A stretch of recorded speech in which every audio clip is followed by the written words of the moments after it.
Quinta parte. De Fëanor y el desencadenamiento de Melkor. Ahora los tres pueblos de los Eldar estaban reunidos por fin en Valinor, y Melkor había sido encadenado.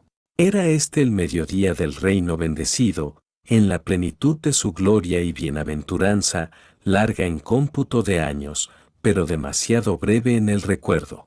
En esos días los Eldar alcanzaron la plena madurez de cuerpo y mente, y los Noldor continuaron progresando en habilidades y conocimientos. Y pasaban los largos años entretenidos en gozosos trabajos de los que nacieron muchas cosas nuevas, hermosas y maravillosas. Ocurrió en ese entonces que los Noldor concibieron por vez primera las letras. Y el maestro Rúmil de Tirion fue el primero en idear unos signos adecuados para el registro del discurso y las canciones. Algunos para ser grabados en metal o en piedra, otros para ser dibujados con pluma o pincel. En ese tiempo nació en Eldemar, en la morada del rey de Tirion, en la cima de Tuna, el mayor de los hijos de Finbe, y el más amado. Curufinbe fue su nombre, pero su madre lo llamó Fëanor, espíritu de fuego, y así se lo recuerda en todos los cuentos de los Noldor.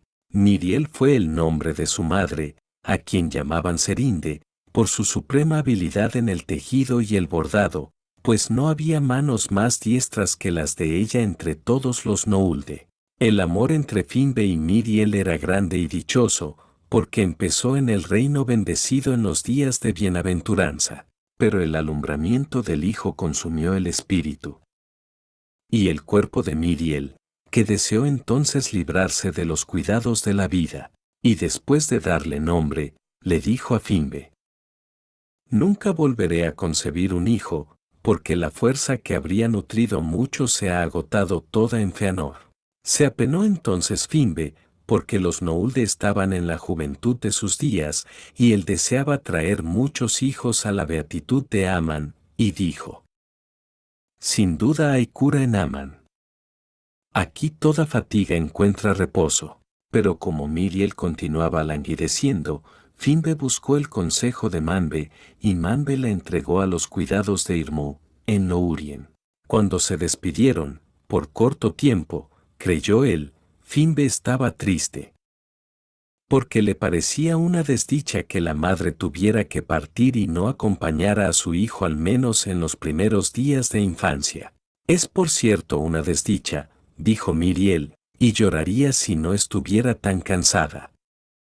Pero considérame inocente en esto, y en todo lo que pueda acaecer en adelante». Fue entonces a los jardines de Lórien y se tendió a dormir, pero aunque parecía dormida, en verdad el espíritu se le separó del cuerpo, y se trasladó en silencio a las estancias de Mandos. Las doncellas de este cuidaron del cuerpo de Miriel, que permaneció incorrupto, pero ella ya no volvió. Entonces Finbe vivió atormentado, y fue a menudo a los jardines de Lórien, y sentado bajo los sauces de plata junto al cuerpo de Miriel, la llamaba por todos los nombres que ella tenía. Pero siempre en vano, y en todo el reino bendecido solo Finbe no tenía alegría alguna.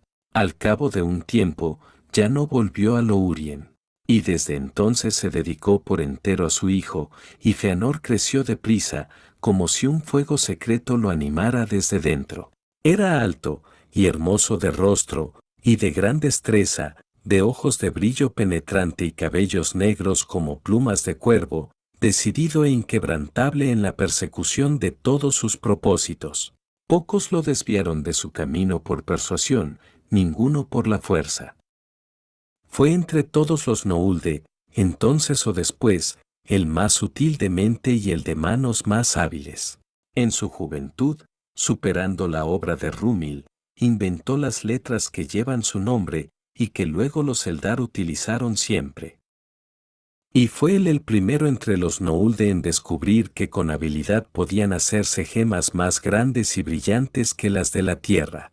Las primeras gemas que hizo Fëanor eran blancas e incoloras, pero expuestas a la luz de las estrellas resplandecían con fuegos azules y plateados más brillantes que Elwyn.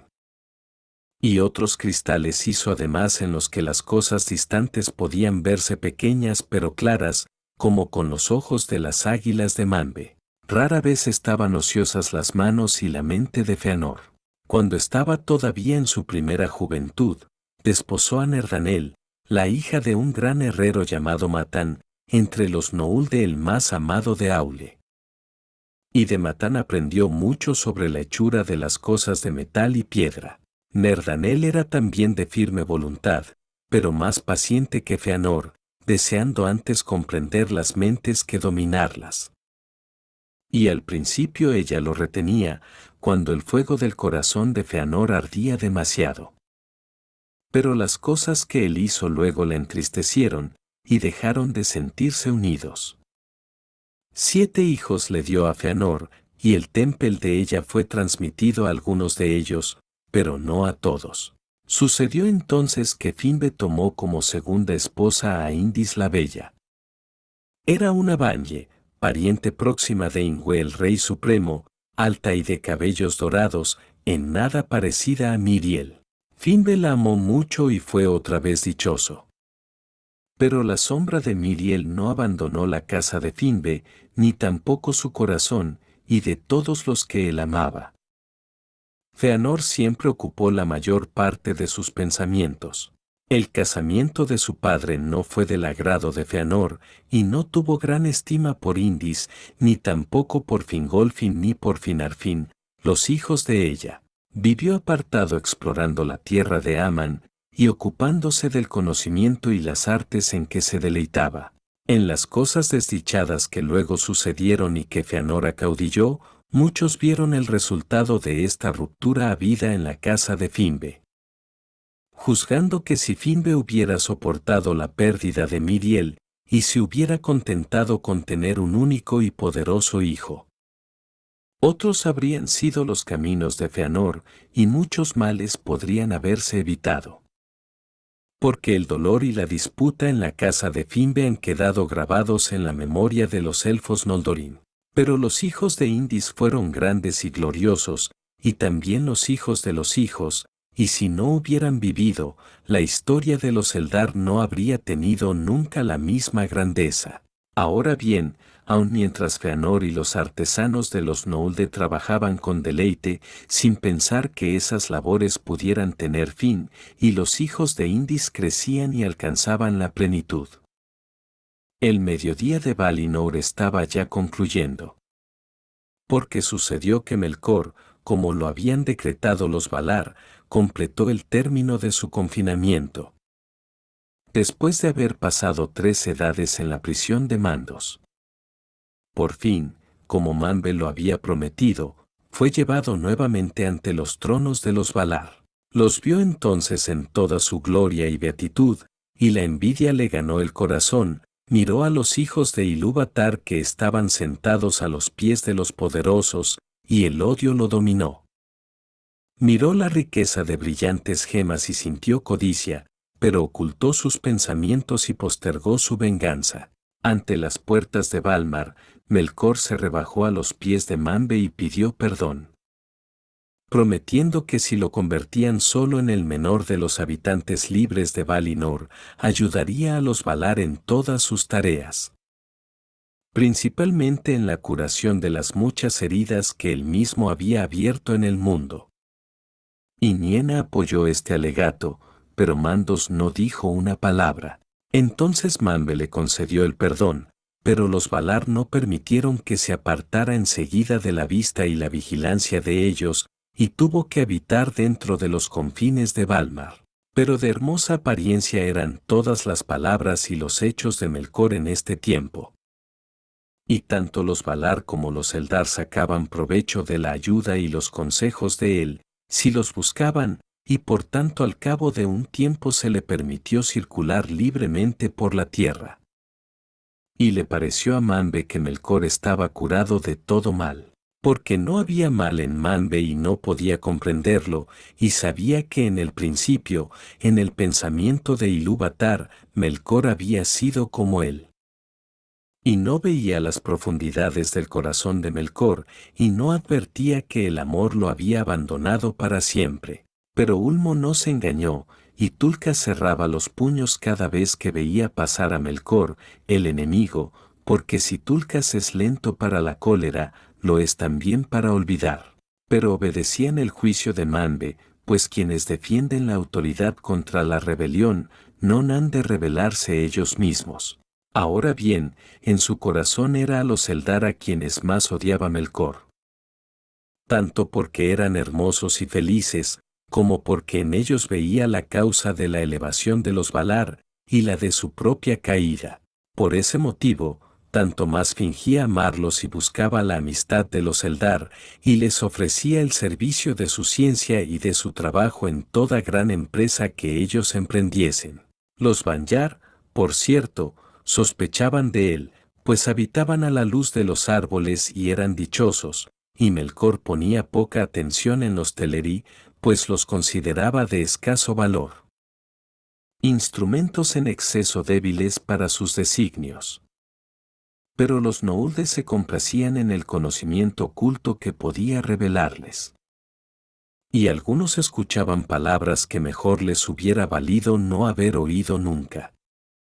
Melkor en verdad declaró después que Fëanor había aprendido mucho de él en secreto, y que él lo había instruido en la más grande de todas sus obras, pero mentía por envidia y codicia, pues ninguno de los Eldali odió nunca tanto a Melkor como Fëanor hijo de Finbe, quien por primera vez le dio el nombre de Morgoth, y aunque atrapado en las redes de la malicia de Melkor contra los Valar, no habló con él, ni buscó su consejo, porque solo el fuego de su propio corazón impulsaba a Fëanor, que trabajaba siempre deprisa y solo, y nunca pidió la ayuda ni buscó el consejo de nadie que habitara en Aman.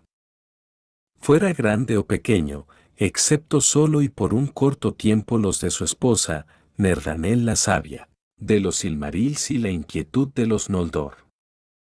En ese tiempo se hizo la que luego tuvo más renombre entre las obras de los elfos. Porque Fëanor, llegado a la plenitud de su capacidad, había concebido un nuevo pensamiento. O quizás ocurrió que una sombra de presciencia le había llegado del destino que se acercaba.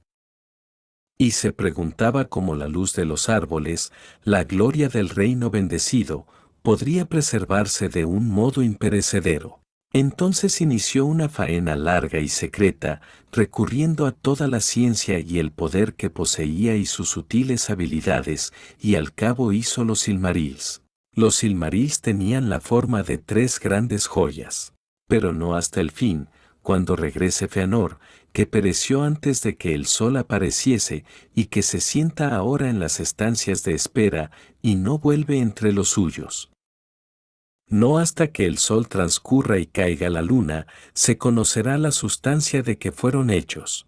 Tenía la apariencia del cristal de diamante, y sin embargo era más inquebrantable todavía, de modo que ninguna violencia podía dañarla o romperla en el reino de Arda. No obstante, ese cristal era a los Silmarils lo que es el cuerpo a los hijos de Ilúvatar, la casa del fuego interior, que está dentro de él y sin embargo también en todas sus partes, y que le da vida.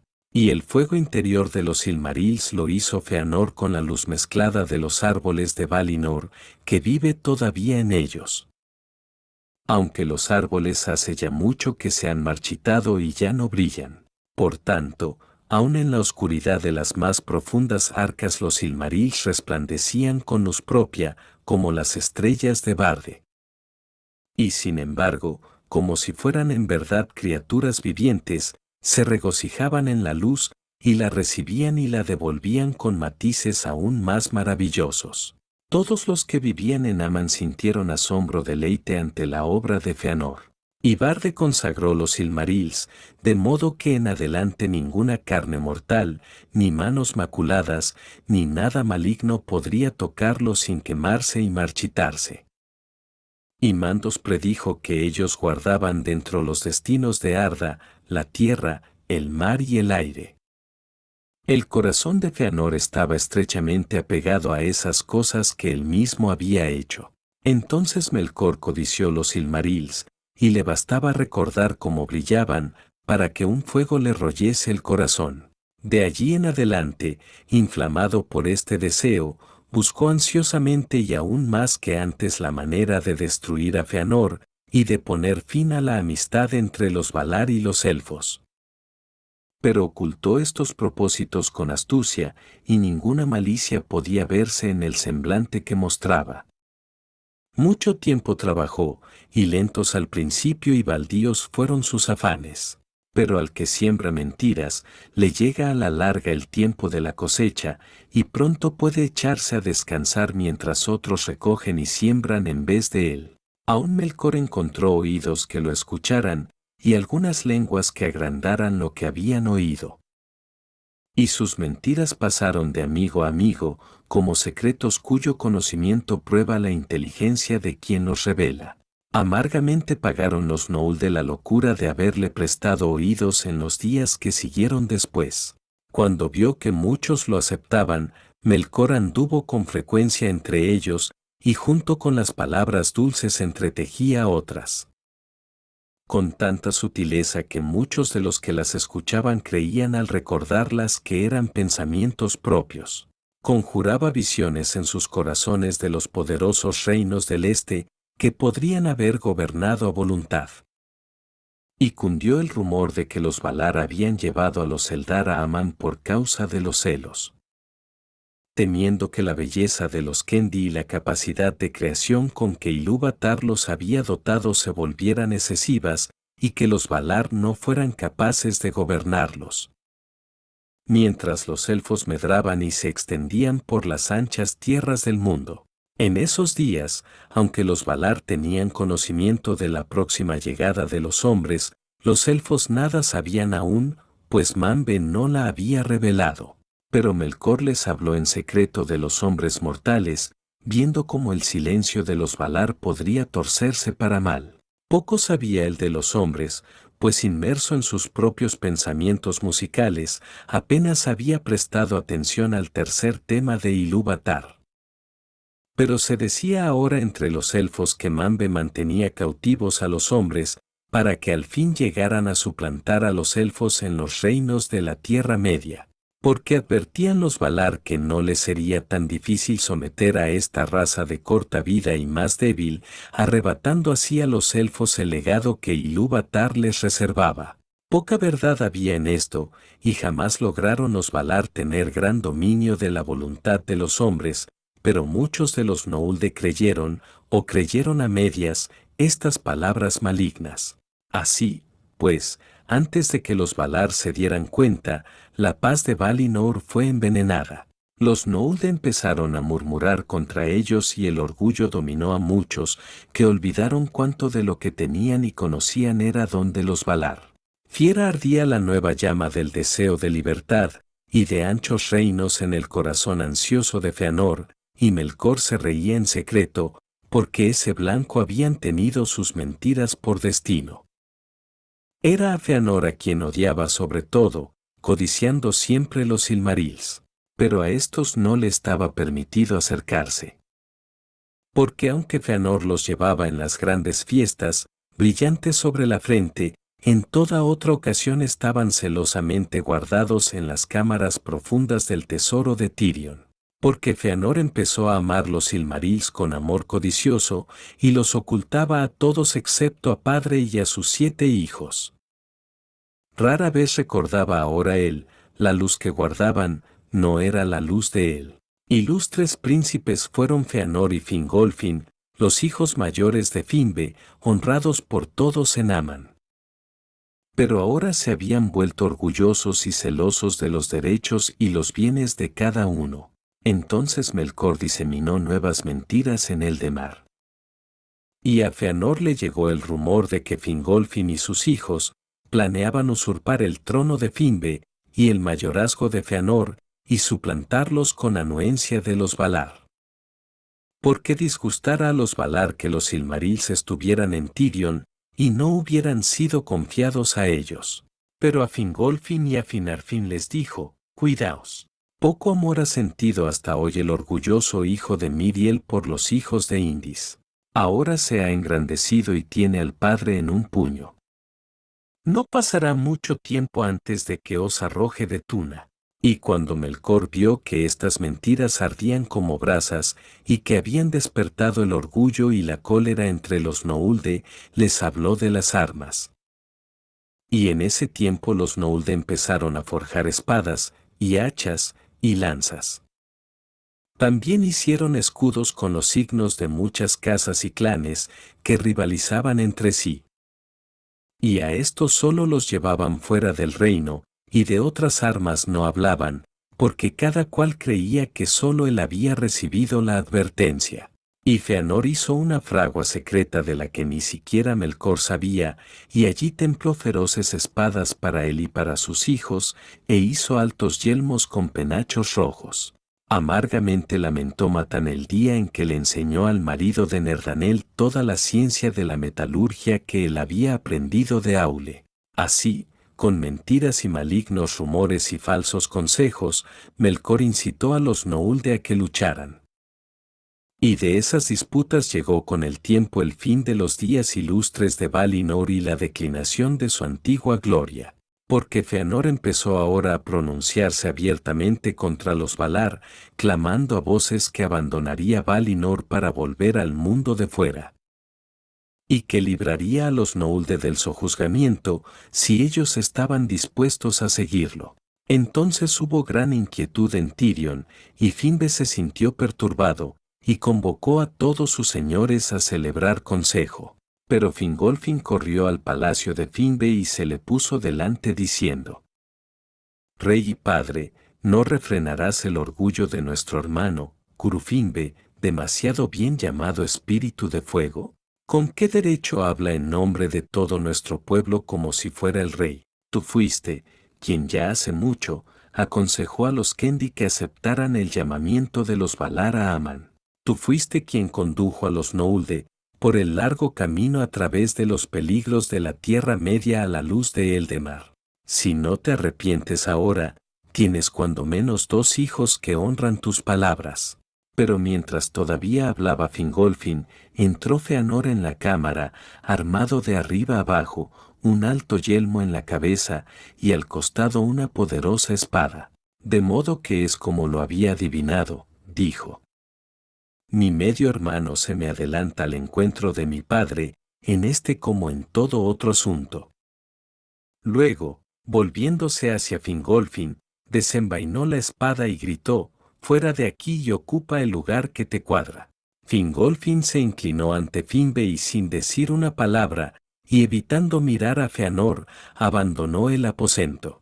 Pero Feanor lo siguió, y lo detuvo a las puertas de la casa del rey, y apoyó la punta de la brillante espada contra el pecho de Fingolfin. Mira, medio hermano, dijo. Esto es más afilado que tu lengua. Trata solo una vez más de usurpar mi sitio, y el amor de mi padre, y quizá libraré a los Noulde del que ambiciona convertirse en conductor de esclavos. Muchos escucharon estas palabras, porque la casa de Finbe estaba en la gran plaza bajo la Mindin. Pero tampoco esta vez Fingolfin respondió, y avanzando en silencio entre la multitud fue en busca de Finarfin, su hermano. Ahora bien, a los Valar no se les había escapado por cierto la inquietud de los Noulde, pero la semilla de esta inquietud había sido sembrada en la oscuridad. Y, como Feanor fue quien primero habló en contra de los Valar, estos creyeron que él era el promotor del descontento, pues tenía reputación de obstinado y arrogante. Aunque todos los Noulde eran ahora orgullosos. Y Manbe estaba apenado, pero observó y no dijo palabra alguna. Los Valar habían traído a los Eldar a aquellas tierras sin quitarles la libertad, y eran dueños de morar en ella o de partir, y aunque juzgaran que la partida era una locura, no la impedirían. Pero ahora la conducta de Feanor no podía pasarse en silencio, y los Valar estaban enfadados y afligidos, y Feanor fue llamado a comparecer ante ellos a las puertas de Valmar, para que respondiera de todas sus palabras y actos. También fueron convocados todos los otros que habían tenido parte en este asunto o algún conocimiento de él. Y a Feanor, de pie ante mandos en el anillo del juicio, se le ordenó que respondiese a todo lo que se le preguntara. Entonces, por fin, la raíz quedó al desnudo, y revelada la malicia de Melcor, y sin demora Tulcas abandonó el consejo para echarle mano y llevarlo de nuevo a juicio.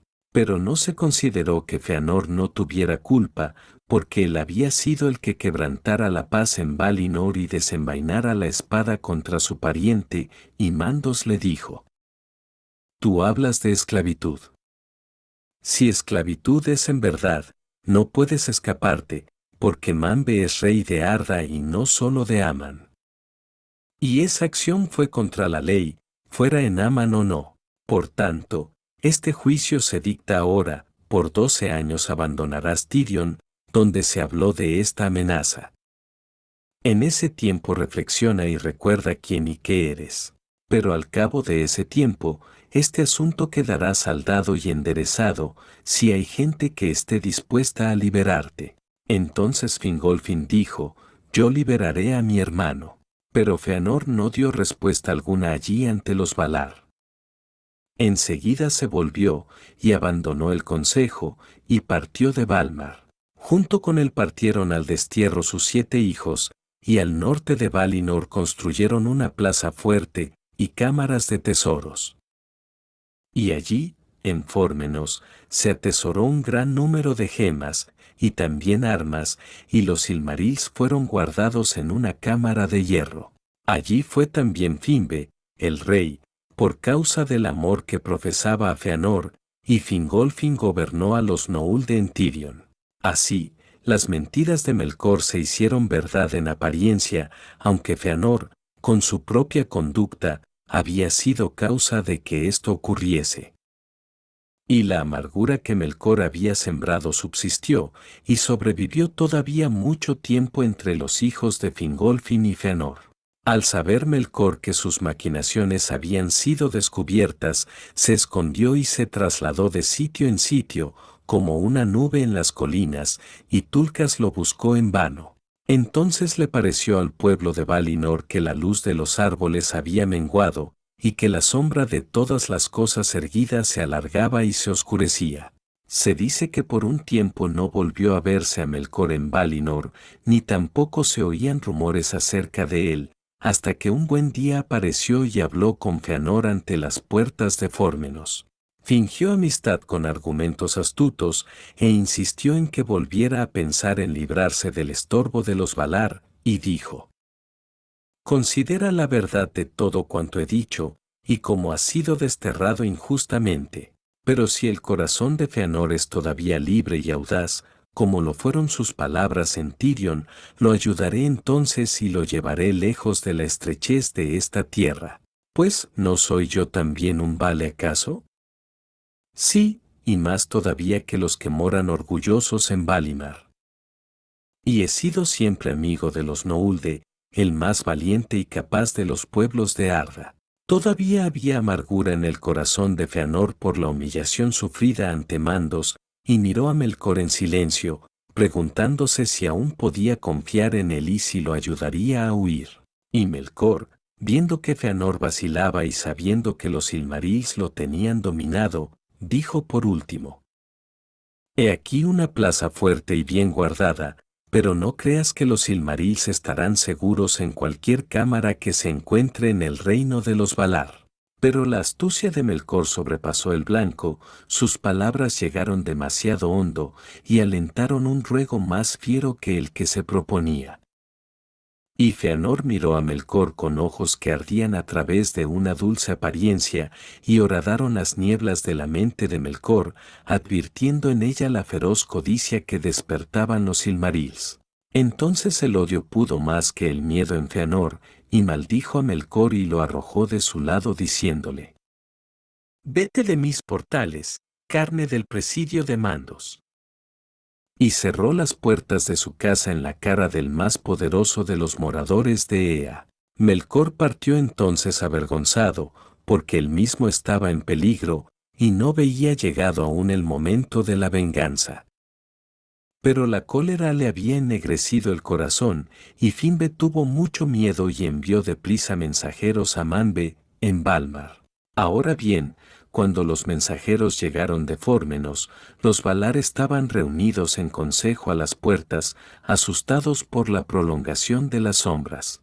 Enseguida Orome y Tulka se pusieron en pie de un salto, pero cuando ya se disponían a lanzarse a la carrera, llegaron mensajeros de Eldemar con la nueva de que Melkor había huido a través del Calasiria y que desde la colina de Tuna los elfos lo habían visto pasar, furioso como una nube de tormenta, y dijeron que desde allí se había vuelto hacia el norte, porque los Teleri habían visto la sombra de Melkor sobre el puerto, hacia Araman.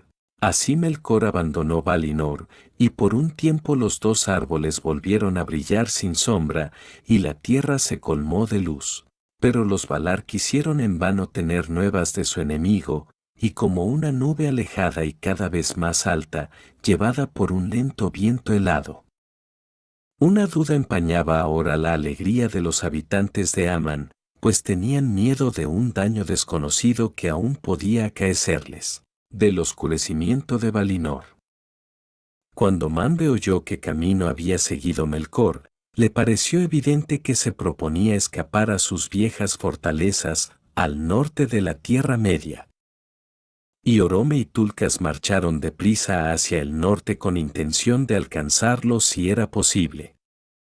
Pero no encontraron de él ni rastros ni rumores más allá de las costas de los Teleri, en los baldíos despoblados que llegaban casi hasta el hielo. En adelante se redobló la vigilancia a lo largo de los cercados septentrionales de Aman. Pero en vano, porque aún antes de que se hubiera iniciado la persecución, Melkor había regresado y había pasado en secreto alejándose hacia el sur. Porque era aún como uno de los Valar, y podía cambiar de forma, o andar desnudo al igual que sus hermanos, aunque pronto habría de perder para siempre ese poder. Así, sin ser visto, llegó por fin a la región oscura de Avatar. Esa tierra angosta se encontraba al sur de la bahía de Eldemar, al pie oriental de las Pelori. Y sus prolongadas y lúgubres costas se extendían hacia el sur, sombrías e inexploradas. Allí, bajo los muros despojados de las montañas y el frío y oscuro mar, las sombras eran más profundas y espesas que en ningún otro sitio del mundo.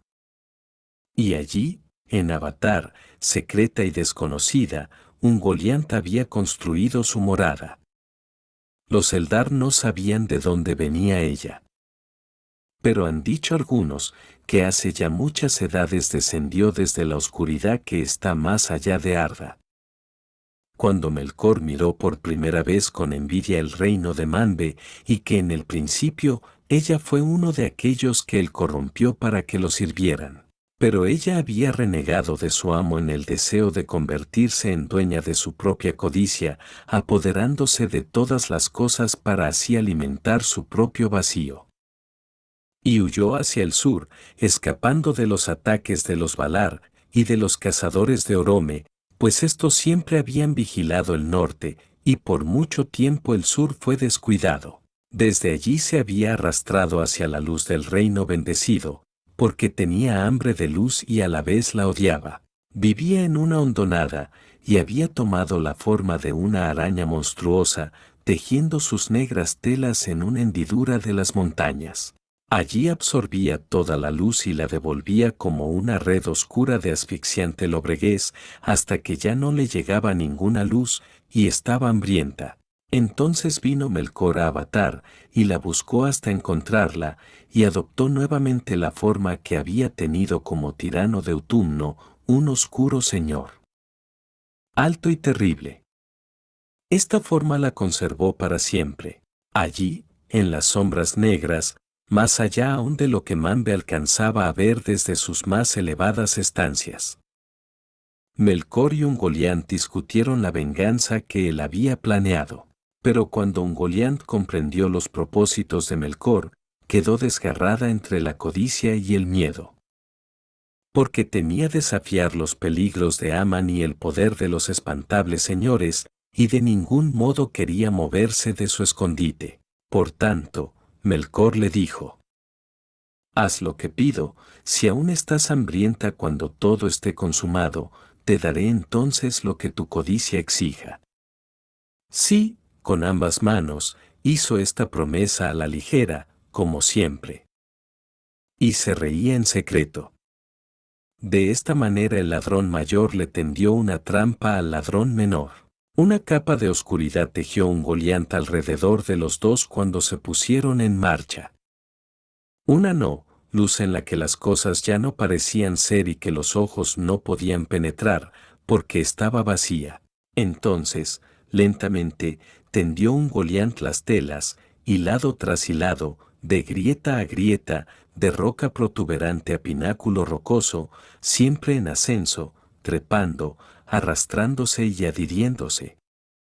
Hasta que por último alcanzaron la cima misma de Yarmentir, la más alta montaña de esa región del mundo, muy lejos al sur de la gran Taniquetil. Allí los Valar no montaban vigilancia, porque al oeste de las Pelori había una tierra vacía y penumbrosa.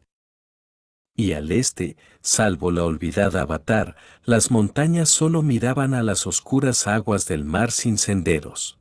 Pero ahora, la oscura Ungoliant se encontraba sobre la cima de la montaña, e hizo una escala de cuerdas tejidas y la dejó caer, y Melkor trepó y llegó a aquel elevado sitio. Y se irguió junto a ella mirando hasta abajo el reino guardado. Por debajo se extendían los bosques de Orome y hacia el oeste brillaban tenues los campos y los pastizales de Yavanna, dorados bajo el alto trigo de los dioses. Pero Melkor miraba hacia el norte y vio a lo lejos la llanura resplandeciente y las cúpulas plateadas de Valmar que refulgían a la luz mezclada de Telperion y Laurelin. Entonces Melkor rió muy alto y se echó a correr, saltando por las largas pendientes occidentales, y Ungoliant iba con él y la oscuridad los cubría. Era entonces tiempo de festividad, como Melkor sabía bien. Aunque todas las mareas y las estaciones seguían la voluntad de los Valar, y no había en Valinor invierno de muerte. Ellos moraban en el reino de Arda, que no era más que un reino minúsculo en las estancias de Ea, cuya vida es el tiempo, que fluye siempre desde la primera nota hasta el último acorde de Eru. Y aunque entonces el deleite de los Valar, como se cuenta en la Ainulindale, era ponerse como una vestidura las formas de los hijos de Ilúvatar. También comían y bebían, y recogían los frutos de Yavanna, sacados de la tierra, que habían hecho por voluntad de Eru. Por tanto, Yavanna había ordenado las épocas de floración y madurez de todo lo que crecía en Valinor, y con cada primera cosecha Manbe convocaba una gran fiesta en alabanza de Eru. Y todos los pueblos de Valinor vertían su alegría en música y canciones sobre el Taniquetil. Esta era la hora, y Manbe había decretado una fiesta más gloriosa que ninguna celebrada antes desde la llegada de los Eldar a Aman. Porque aunque la huida de Melkor hacía presagiar afanes y dolores, y nadie podía conocer los daños que aún sobrevendrían, antes de que pudieran volver a someterlo. En esta ocasión Manbe decidió poner remedio al mal surgido entre los Noulde. Y todos fueron invitados a ir a los palacios de Taniquetil, para dejar allí de lado las querellas que separaban a los príncipes y olvidar por completo las mentiras del enemigo. Asistieron los Vanyar, y asistieron los Noulde de Tirion, y acudieron juntos los Maiar, y los Valar lucían toda su belleza y majestad. Y cantaron ante Manbe y Barde en las altas estancias, o danzaron en las verdes pendientes de la montaña que miraba al oeste hacia los árboles. Ese día las calles de Valmar quedaron desiertas, y las escaleras de Tirion estuvieron en silencio, y toda la tierra dormía en paz. Solo los Teleri, más allá de las montañas, cantaban todavía a orillas del océano, pues poco caso hacían del tiempo o las estaciones, o de los cuidados de los regidores de Arda, o de la sombra que había caído sobre Valinor, pues no los había afectado hasta entonces. Solo una cosa estropeaba el propósito de Manbe. Feanor había venido, por cierto, porque solo a él Manbe le había ordenado asistencia, pero Finbe no se presentó. ni ningún otro de los Noulde de Fórmenos. Porque, dijo Finbe, en tanto dure el destierro impuesto a mi hijo, y no pueda presentarse en Tirion, me privo a mí mismo de la corona, y no he de reunirme con mi pueblo. Y Fëanor llegó vestido de fiesta, y no llevaba ornamento alguno, ni plata, ni oro, ni gemas. Y se negó a que los Valar y los Eldar contemplaran los Silmarils, y los dejó guardados en Fórmenos en la cámara de hierro. No obstante, se encontró con Fingolfin ante el trono de Manbe, y se reconcilió con él, de palabra. Y Fingolfin no intentó desenvainar la espada. Tendió la mano a Fingolfin diciendo: tal como lo prometí, lo hago ahora. Salgo en tu descargo y no recuerdo ya ofensa alguna. Entonces Fëanor le tomó la mano en silencio, pero Fingolfin dijo: medio hermano por la sangre, hermano entero seré por el corazón. Tú conducirás y yo te seguiré. Que ninguna querella nos divida. Te oigo, dijo Fëanor. Así sea, pero nadie sabía el posible significado de esas palabras. Se dice que cuando Fëanor y Fingolfin estaban ante Manbe, las luces de los árboles se mezclaron, y en la silenciosa ciudad de Valmar hubo un fulgor de plata y oro. Y a esa misma hora precisa, Melkor y Ungoliant llegaron precipitados a los campos de Valinor, como la sombra de una nube oscura que pasa sobre la tierra iluminada por el sol. Y llegaron ante el verde montículo de Eselloar. Entonces la luz de Ungoliant subió hasta las raíces de los árboles, y Melkor saltó sobre el montículo, y con su lanza negra hirió a cada árbol hasta la médula. Los hirió profundamente, y la savia manaba como si fuese sangre y se derramó por el suelo. Pero Ungoliant la absorbía, y yendo de árbol a árbol aplicaba el pico negro a las heridas hasta que quedaron desecadas. Y el veneno de muerte que había en ella penetró en los tejidos y los marchitó, raíz, ramas y hojas, y murieron. Y ella aún tenía sed, y yendo a las fuentes de Barde, bebió de ellas hasta dejarlas secas, pero eructaba vapores negros mientras bebía. Y se hinchó hasta tener una forma tan grande y espantosa que Melkor sintió mucho miedo. Así la gran oscuridad descendió sobre Valinor.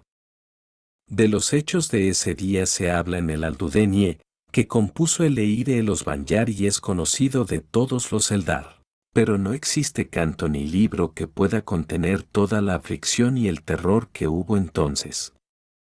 La luz menguó, pero la oscuridad que sobrevino no fue tan solo pérdida de luz. Fue una oscuridad que no parecía una ausencia, sino una cosa con sustancia, pues en verdad había sido hecha maliciosamente con la materia de la luz. Y tenía poder de herir el ojo, y de penetrar el corazón y la mente, y de estrangular la voluntad misma. Barde miró hacia abajo desde Taniquetil, y vio la sombra que se elevaba en súbitas torres del Lobregués. Valmar había naufragado en un profundo mar nocturno. Pronto la montaña sagrada se erguía sola, una última isla en un mundo anegado. Todo canto cesó. Había silencio en Valinor y no se oía ningún sonido, solo a lo lejos el lamento de los Teleri, como el grito frío de las grullas. Venía entre las montañas con el viento, que a esa hora soplaba helado desde el este, y las vastas sombras del mar rompían contra los muros de la costa. Pero Manbe miraba desde el alto trono, y solo él alcanzó a horadar la noche hasta que tropezó con una oscuridad más allá de lo oscuro, y supo que Melkor había venido y había partido. Entonces empezó la persecución, y la tierra tembló bajo los caballos del ejército de Orome, y el fuego que relumbró bajo los cascos de Nejer fue la primera luz que volvió a Valinor. Pero no bien llegaron los jinetes a la nube de Ungoliant, quedaron enceguecidos y desanimados, y no sabían por dónde iban, y el sonido del Valaroma vaciló y se perdió. Y Tulkas parecía atrapado en una red negra por la noche, y nada podía hacer y batía el aire en vano. Pero cuando la oscuridad hubo pasado, ya era tarde, Melkor se había ido, y la venganza estaba consumada.